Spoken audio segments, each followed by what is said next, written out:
Melbourne, Wednesday, April 21st, 1976. 6 men climb a staircase above a betting room where the city's biggest bookmakers are counting cash from the biggest race weekend of the year. Guns come out. Nobody in the room moves for the next 11 minutes. By the time they finish, they may be walking away with the largest robbery in Australian history. Except they do not walk away.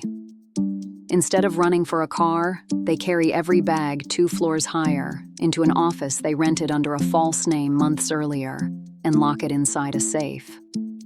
Then they walk out onto the street with empty hands and drive off in a van holding nothing but empty bags.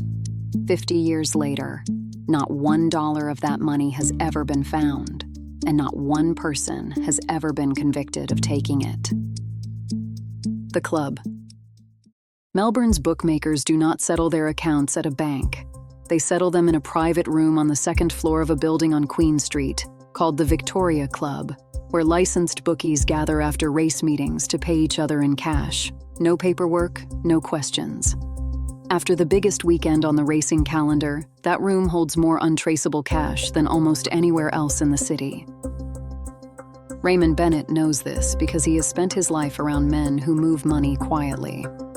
Convicted repeatedly since his teens and tied to the standover culture of Melbourne's waterfront unions, known to almost everyone simply as Chuck, Bennett is not looking for a bank to rob. A bank reports every note to a teller and a camera. A room full of bookmakers reports its cash to nobody but itself, which makes it the one target in the city with every reason to stay quiet even after it gets robbed. He recruits 5 more men: Ian Carroll, Laurie Prendergast, Norman Lee, Vince Mickelson, and 1 more, each with his own record and his own reason to trust the others with a gun in his hand. Notice what Bennett is not choosing. He is not choosing the biggest possible target. He is choosing the target least likely to ever talk to police about what was taken. The plan. 3 months before the robbery, Bennett's men rent an office 2 floors above the Victoria Club under invented names.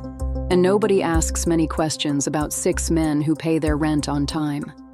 From that office, they watch the building's rhythm for weeks. When the guards change, when the cash arrives, when the room fills and empties. At some point during their planning, they slip down to an emergency door and quietly remove its bolts, so that on the day itself, a door that is supposed to be locked will not be. Small, invisible work done weeks in advance, so that the only thing left to do on the day is walk through it. They pick their date with the same care.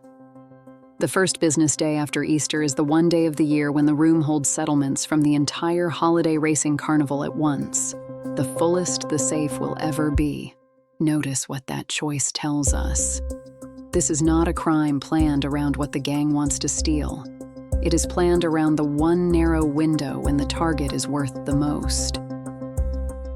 11 minutes. On the morning of April 21st, one man walks into the Victoria Club alone, posing as a repairman called in to fix a faulty refrigerator. It is a strange excuse to invent, and that is exactly the point. Nobody interrupts a man carrying tools to ask what he is really doing there. Once inside, he confirms the room is full and the cash has arrived, then gives the signal. 5 more men come up the stairs in coveralls and masks, carrying handguns, submachine guns, and a shotgun. They order everyone in the room to the floor, and for the next 11 minutes, nobody argues with a gun pointed at their chest. The gang works fast, cutting through locked cash boxes and stuffing bag after bag with the day's takings, while a room full of the city's toughest bookmakers lies still and says nothing. 11 minutes is not long enough for anyone outside that room to notice anything is wrong. It is, however, exactly long enough for 6 men to empty a room of everything in it. The trick.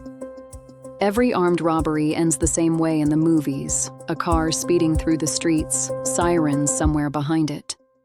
Bennett's gang never gives police that car to chase. Instead of running for the street, they carry the bags up 2 more flights of stairs into the office they have been quietly renting for months and lock everything inside its safe. Notice what this means. The most dangerous minutes for any armed robber are the ones right after the crime, when police roadblocks go up and eyewitnesses are still fresh. Bennett's gang simply removes that danger from the plan. They walk downstairs with empty bags, climb into a van loaded with decoys, and drive off looking like men who have stolen nothing at all. For days afterward, while police search the building and question the bookmakers below, what may be the largest sum of cash ever stolen in Australia sits 2 floors above the investigation, locked behind an office door nobody thinks to search. Only once the search dies down does anyone come back to collect it. The cover-up. When police finally ask the Victoria Club how much was taken, the club tells them $1 million. It is not close to the truth. Bookmakers who keep their winnings off the books for the tax office cannot suddenly report millions in cash without inviting exactly the kind of scrutiny they have spent their careers avoiding. So they hand police a number small enough to stay believable and large enough to sound painful. The real figure, by most estimates, sits somewhere between $14 and $16 million, one of the largest hauls in the country's history, and police are left investigating a fraction of the actual crime. Notice who protects Bennett's gang without ever meaning to. The men they robbed have as much reason to hide the truth as the robbers do. Nobody is ever charged with any confidence. No money is ever recovered. Within Melbourne's underworld, however, everybody already knows exactly whose names to whisper. The tribute. Word of who pulled off the robbery does not stay quiet for long, and Melbourne's standover men come looking for their share. Les Kane, a standover man Bennett has known for years from the same waterfront underworld, decides Bennett owes him a cut simply for being allowed to keep it. Bennett refuses. It is a strange decision for a man who has just proven how carefully he plans everything else. Notice what refusing signals here. Bennett has spent months engineering a robbery with no getaway car and no loose thread, and now he chooses a fight he cannot plan his way out of. In October 1978, Kane is shot dead inside his own home. Bennett, Mickelson, and Prendergast are charged with the murder, and without a body ever found, all 3 walk free. 13 months later, Bennett is being escorted through Melbourne's magistrates' court by police when a bearded man in a lawyer's suit steps into the corridor and fires several shots into his chest. Bennett collapses on the courthouse steps and dies within minutes, in a building meant to be the safest place in the city to stand. Nobody is ever convicted of his murder either, though suspicion points toward Kane's own brother, and further still, toward police officers Bennett had spent years feuding with. No winners.